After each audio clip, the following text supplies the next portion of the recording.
Shalom, shalom, peuple de Dieu. Que l'Éternel vous bénisse partout où vous vous retrouvez. C'est l'heure de la parole. Moi, c'est votre humble serviteur, Pasteur Enoch Félix Kadima, le surnommé l'homme du corbeau. Que la grâce de Dieu nous soit accordée encore une fois de plus en cette journée très merveilleuse que le Seigneur nous accorde de se tenir dans sa présence. Nous sommes pendant une grande conférence où nous sommes sélectionnés qui a pour grand thème tiré dans l'épître de Paul à Timothée, 1 Timothée chapitre 3 à son verset 15. Mais avant tout, permettez-moi d'abord, nous devons nous recueillir dans la prière. Merci Jésus. Le Dieu d'Abraham, le Dieu d'Isaac, le Dieu d'Israël, toi le maître des temps et des circonstances, nous voilà encore une fois de plus en ta présence pour écouter ta parole. Édifie ton peuple. Parle à ton peuple, Seigneur. Nous voulons que tu nous éclaires. Par la grâce que tu as déversée sur moi, ton serviteur, accepte de soutenir un cœur brisé. Accepte de soutenir une âme déjà déroutée. Accepte de remettre à ta parole toutes les pensées qui étaient déjà loin de toi. Au nom de Jésus-Christ, nous avons ainsi prié. Nous disons 3 fois Amen, Amen, Amen. Que le Seigneur vous bénisse. Est-ce qu'on peut acclamer le Seigneur là où vous êtes? Acclame ensemble avec moi le Seigneur. Nous sommes en train de célébrer le culte. Partout où tu es, acclame le Seigneur. Nous allons lire que l'Éternel bénisse le pasteur Ben pour le travail qu'il est en train de faire pour l'œuvre de Dieu. Mon pasteur Emmanuel Kaninda, que la grâce de Dieu vous soit toujours accordée en toutes circonstances. Merci de nous avoir donné cette occasion de parler de la part du Seigneur. Ça, c'est un bon cadeau que j'aime. Tu peux me donner les dollars, tu peux me donner des voitures, tu peux me donner tout ce que tu peux me donner. Cela me fera du bien. Mais plus me donner l'occasion de parler de la part de Jésus-Christ, c'est le plus grand cadeau que vous m'accordez. Alors nous allons lire des passages. Nous allons commencer d'abord avec notre passage, notre verset de base. Et puis nous allons lire aussi un deuxième verset. Nous allons entrer dans les vifs de notre message. Nous sommes en 1 Timothée chapitre 3, à partir du 15e verset. Mais je vais un peu remonter au niveau du 14e verset. Et puis nous descendons pour prendre le verset clé qu'on nous a donné, le verset 15. Paul s'adresse à Timothée en ces termes. Il lui dit, « Je t'écris ces choses avec l'espérance d'aller bientôt vers toi. Mais si je tarde, tu sauras comment il faut se conduire dans la maison de Dieu, qui est l'église du Dieu vivant, la colonne et l'appui de la vérité, parole du Seigneur. » Jean chapitre 17, le verset 17. « Sanctifie-les par ta vérité. Ta parole est la vérité. » Parole du Seigneur. Là, nous devons bien le souligner. Ça, c'est la prière sacerdotale que Jésus est en train de faire.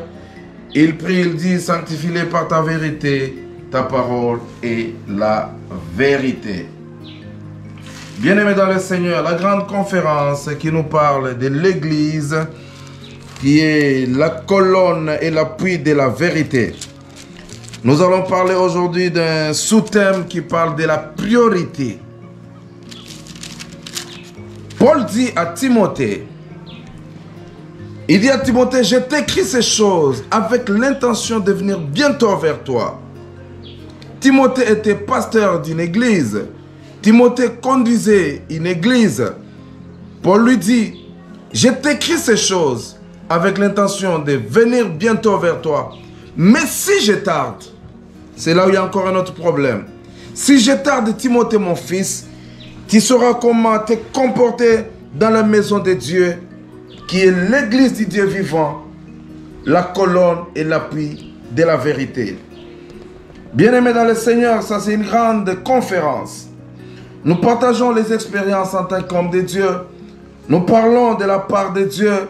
Il y a des fidèles qui nous suivent aussi. Il y a des enfants de Dieu qui nous suivent. Bien-aimés, nous parlons aujourd'hui d'un sous-thème qui parle de la priorité. L'église du Dieu vivant, c'est la colonne et l'appui de la vérité. Bien-aimés dans le Seigneur, la priorité que nous avons aujourd'hui dans l'église paraît être mise de côté. La priorité qui paraît être mise de côté aujourd'hui à l'église, c'est ça même l'essentiel. Écoutez, nous venons de lire, la Bible dit que l'église, c'est la colonne et l'appui de la vérité. Mais Jésus, dans la prière sacerdotale, il était en train de prier après le grand travail qu'il avait abattu sur terre. Il avait fait un grand travail. Et il était déjà au terme de sa mission. Il fallait maintenant qu'il puisse prier pour les disciples. Dans sa prière, il dit, « Oh Père, je te prie, sanctifie-les par la vérité. Sanctifie-les par ta parole. Sanctifie-les par ta parole. Parce que ta parole est la vérité. » Bien-aimés dans le Seigneur, ce qui est priorité dans l'église, ce qui est priorité dans ce que nous sommes en train de faire, c'est la parole de Dieu. Oh my God. Ce qui est utile, ce qui est important, ce qui est utile dans la maison de Dieu, ce qui est utile dans la maison du trésor, ce qui est utile pendant le culte, pendant que nous célébrons, c'est la parole de Dieu.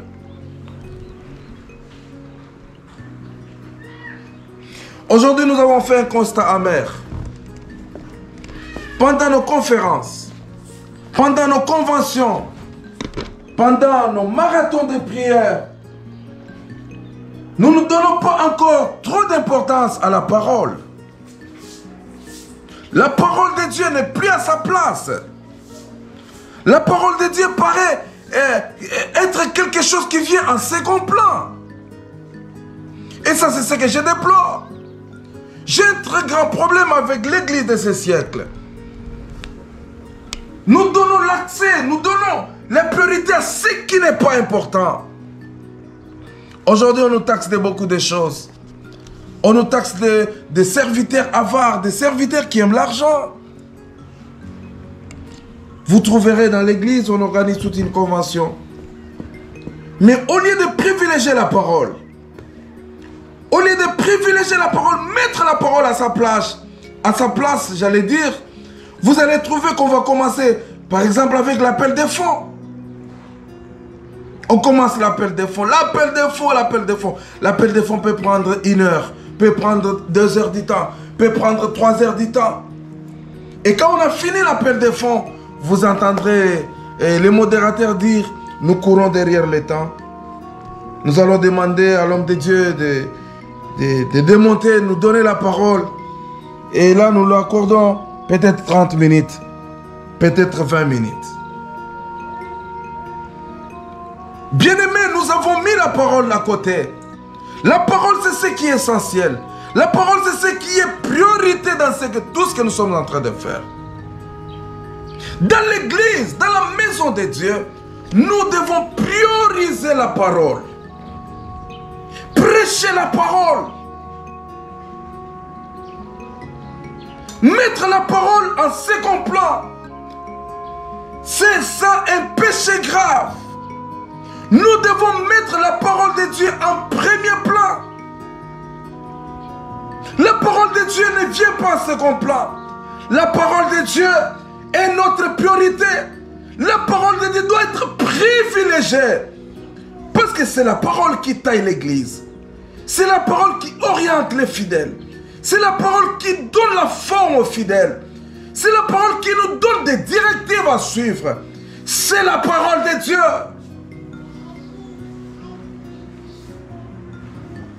C'est la parole qui nous oriente en toutes choses. Bien-aimés dans le Seigneur. Mais aujourd'hui, la parole ne prend pas sa place. L'église, c'est la colonne. Je ne veux pas toucher la colonne. Mais c'est aussi l'appui de la vérité. À cause du temps, je parle d'abord de l'appui de la vérité.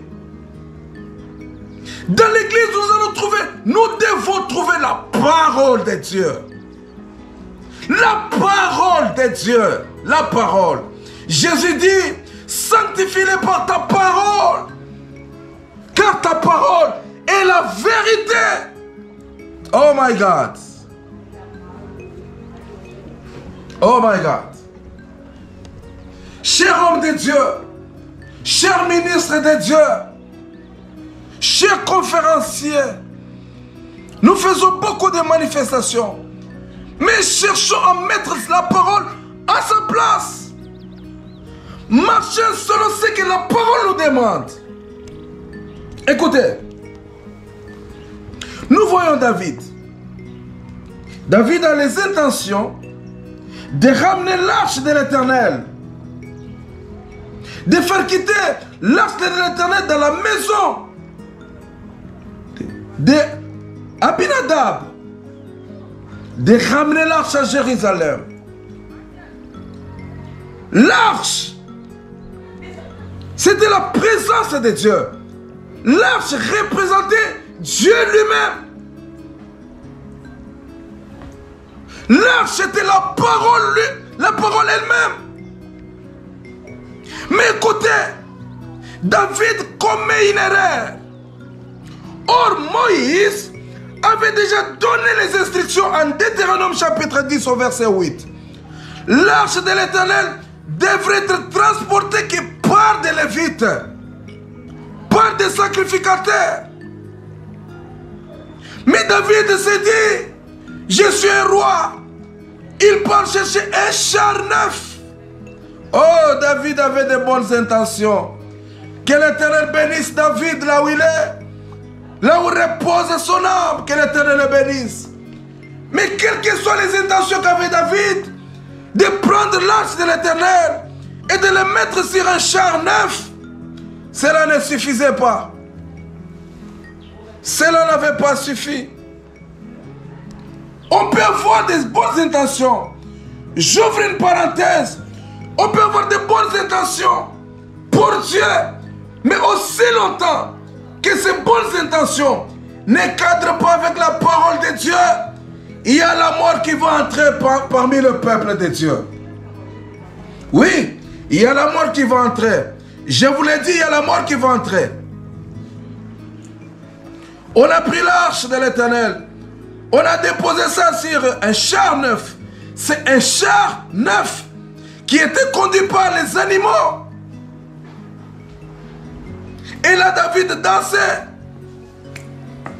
Devant l'arche, David dansait. Ensemble avec le peuple, il dansait. Il exhibait des pas de danse. Et là, les chars transportaient l'arche de l'Éternel. Il exhibait des pas de danse.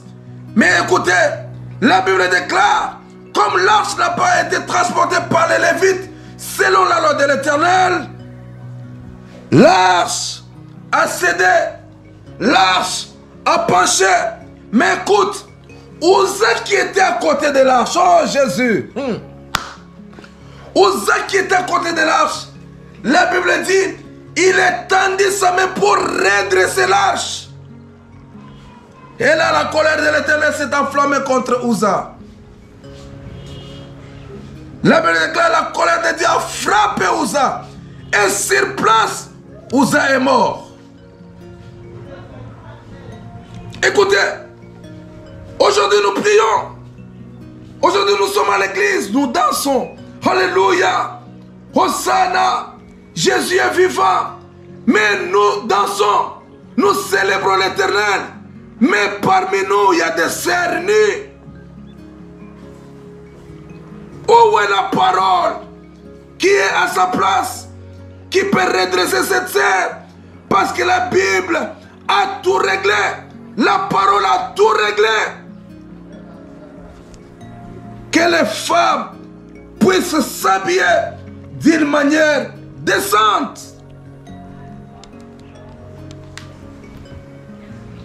Que les femmes s'habillent d'une manière décente.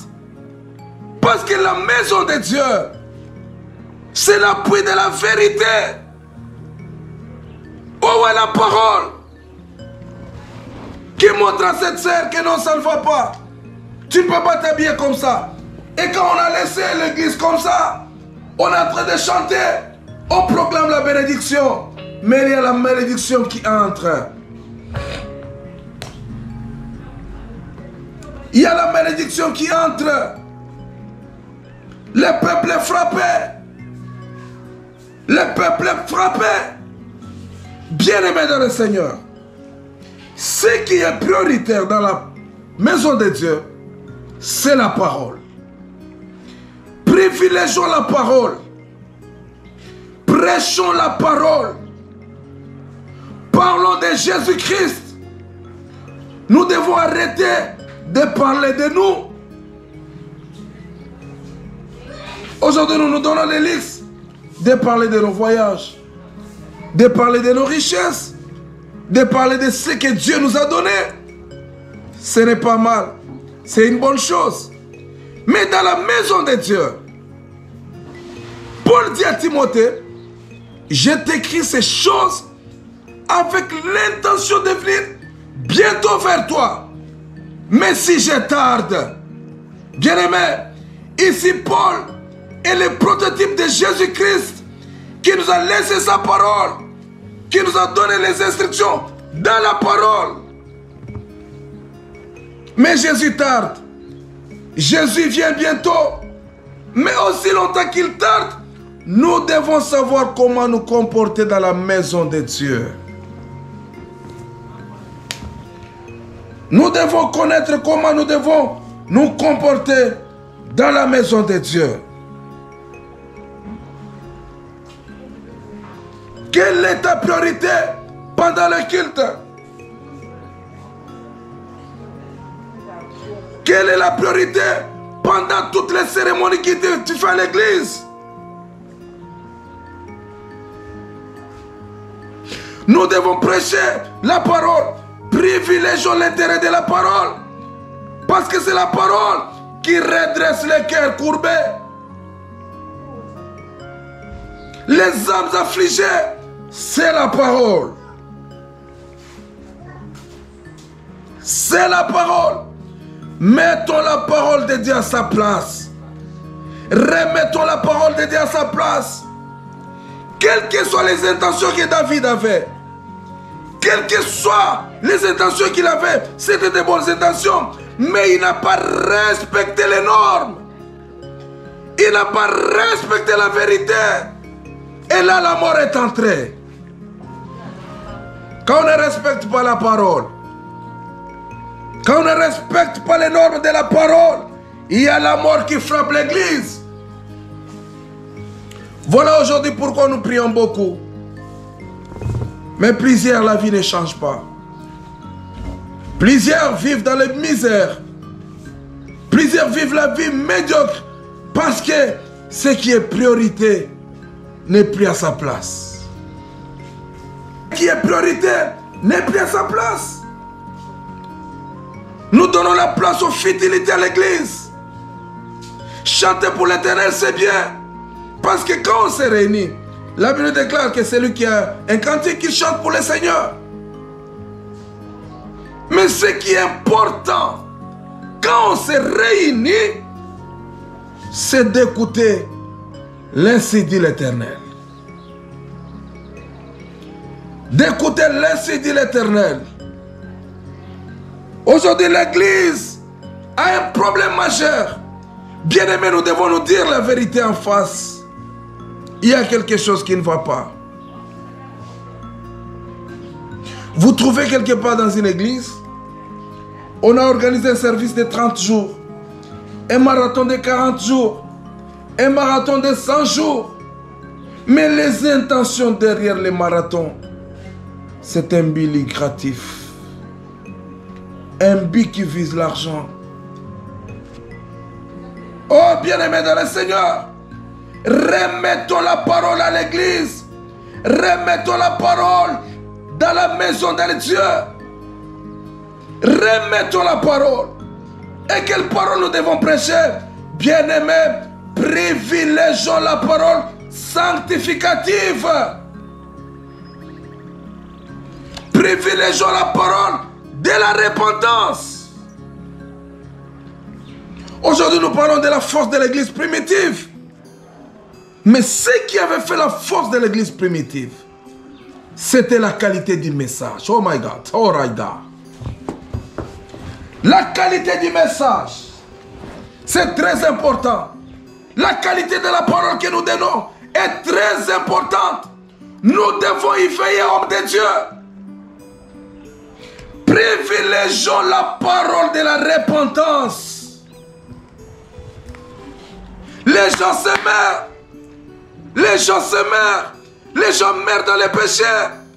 Mais nous brandissons la parole de la bénédiction. Écoutez, je ne suis pas contre la parole de la bénédiction. Je ne suis pas contre. J'ai toujours dit aux gens, moi que vous voyez, j'aime chercher l'argent. Mais ce qui est important, c'est la parole de repentance. La parole sanctificative. La parole qui fait quitter les chrétiens du péché vers le royaume de Dieu. L'église est la colonne et l'appui de la vérité. La colonne et l'appui de la vérité.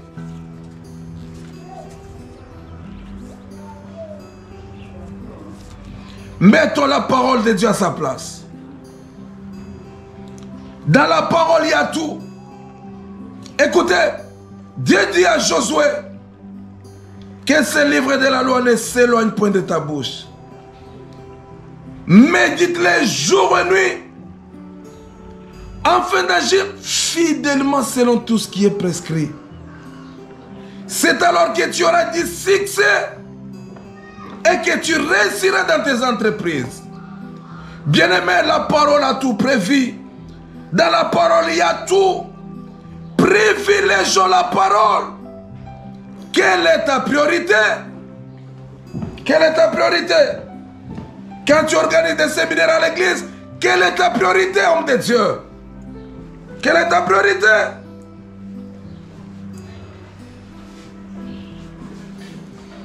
Mettons la parole à sa place. Mettons la parole à sa place.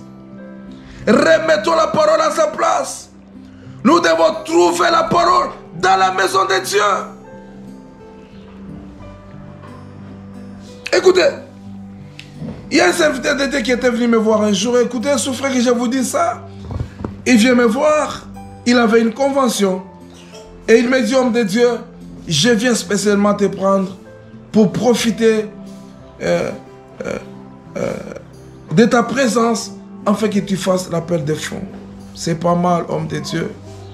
C'est quelque chose de bien. L'argent nous sert à les frères de Dieu. Mais est-ce que nous devons organiser des conventions pour avoir l'argent? Devons-nous organiser des manifestations pour avoir l'argent? Regardez qu'il y a des gens qui meurent dans les péchés. Il y a des gens qui meurent dans les péchés. Les gens ont besoin de la parole. Ils viennent à l'église. Ils nous trouvent dans les blabla, dans des choses qui ne donnent pas gloire à Dieu.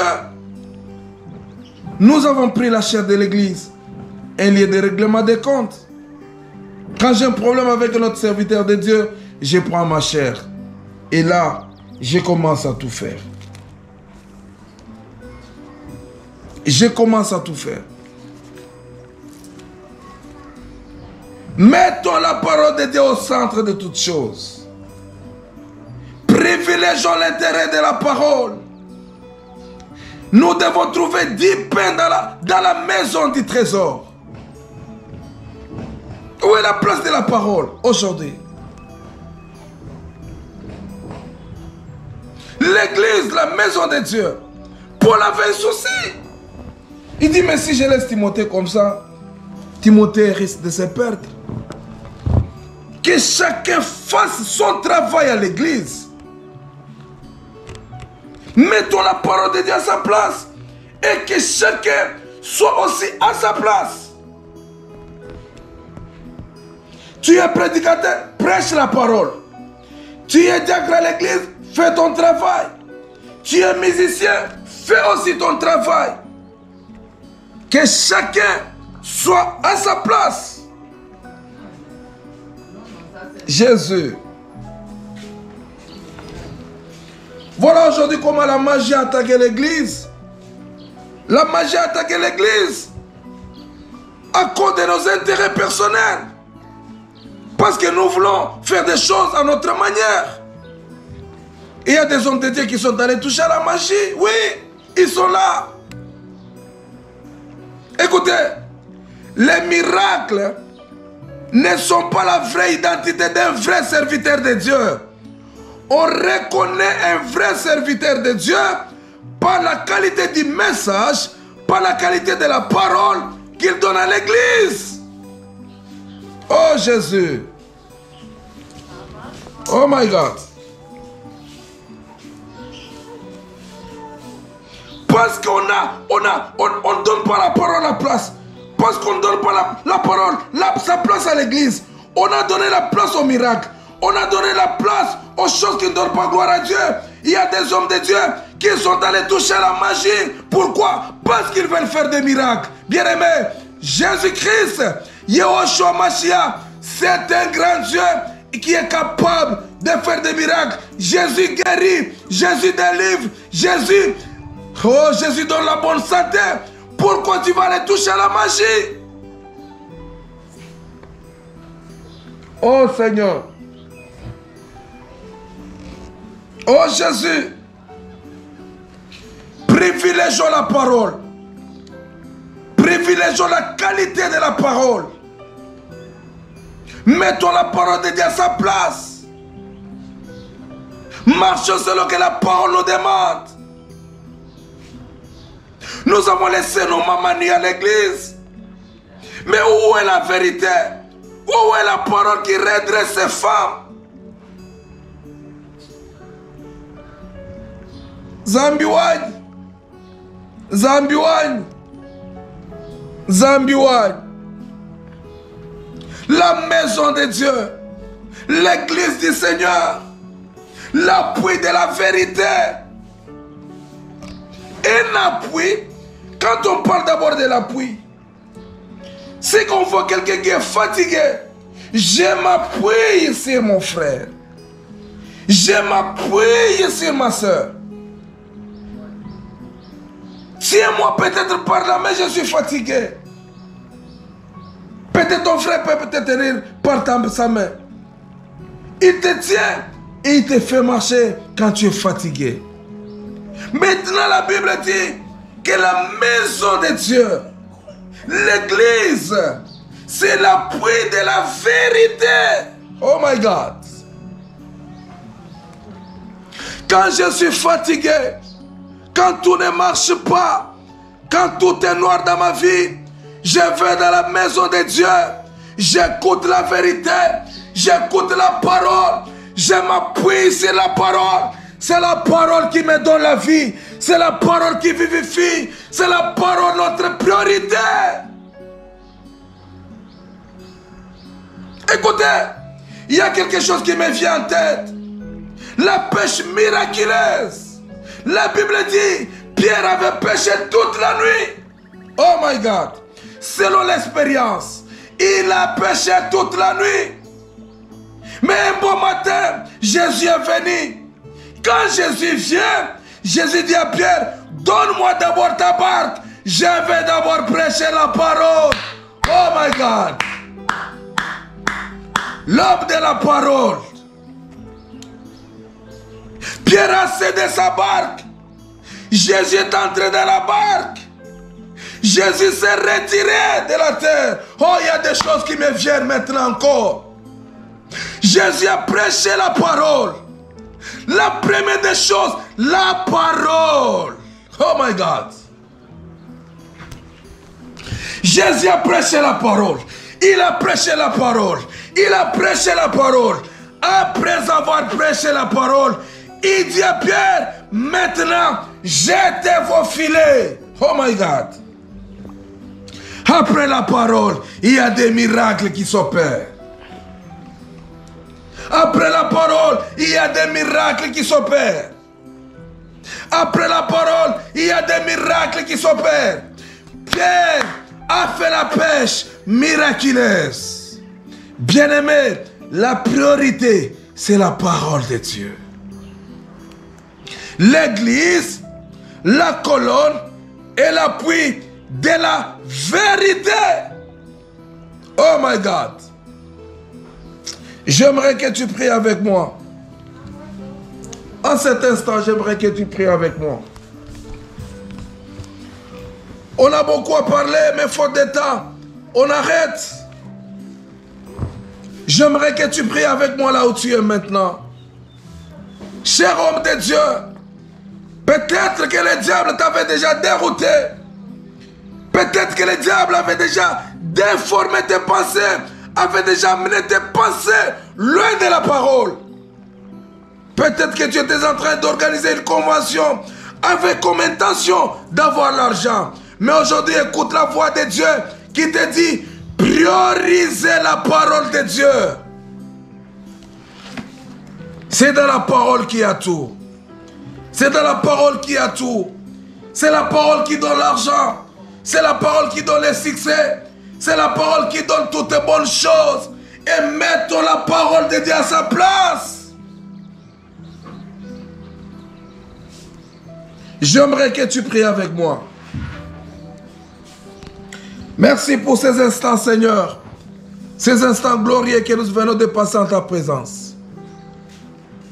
Ces instants de gloire que nous venons de passer dans ta présence.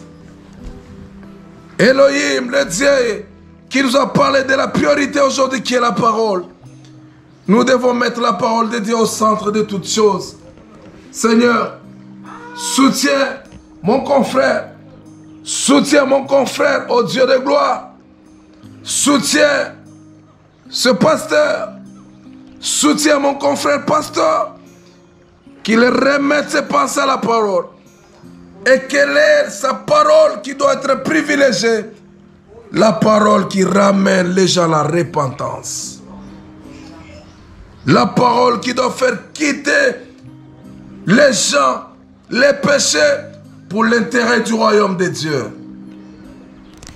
Nous assistons aujourd'hui au scandale à l'église parce que la parole n'est pas prêchée.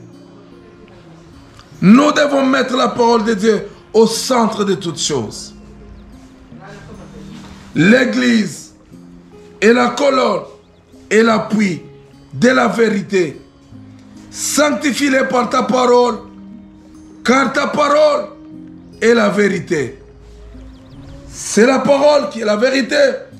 Jésus lui-même dit, je suis le chemin, la vérité et la vie. Et Jésus-Christ, c'est la parole de Dieu. La parole faite chair. Soyez bénis partout où vous vous retrouvez. Soyez bénis. Que l'Éternel affecte vos vies. Au nom de Yehoshua, Amashia, l'Éternel Dieu des armées, Zambiwan, nous disons 3 fois Amen. Amen. Amen. Amen. On acclame le Seigneur. On acclame le Seigneur. Merci, c'était votre humble serviteur, Pasteur Enoch Félix Kadima, qui vient de vous apporter la bonne parole ce matin. Je profite par cette occasion de vous demander, vous mes confrères, vous qui avez des fidèles, je vous tends ma main. Demandez à vos fidèles à s'abonner massivement sur ma chaîne YouTube, Pasteur Enoch Félix Kadima. Demandez à vos fidèles d'aimer notre page Facebook, Pasteur Enoch Félix Kadima. Là, nous apportons la parole de Dieu. Nous apportons la parole. Chaque jour, nous avons des lives que nous avons toujours fait pour la gloire de Dieu. Que l'Éternel vous bénisse. Encore une fois de plus, merci à l'homme de Dieu, le pasteur Ben. Merci à l'homme de Dieu, le pasteur Emmanuel Kaninda, de m'avoir donné cette occasion de parler de la part de Dieu. Au nom de Jésus-Christ. Amen.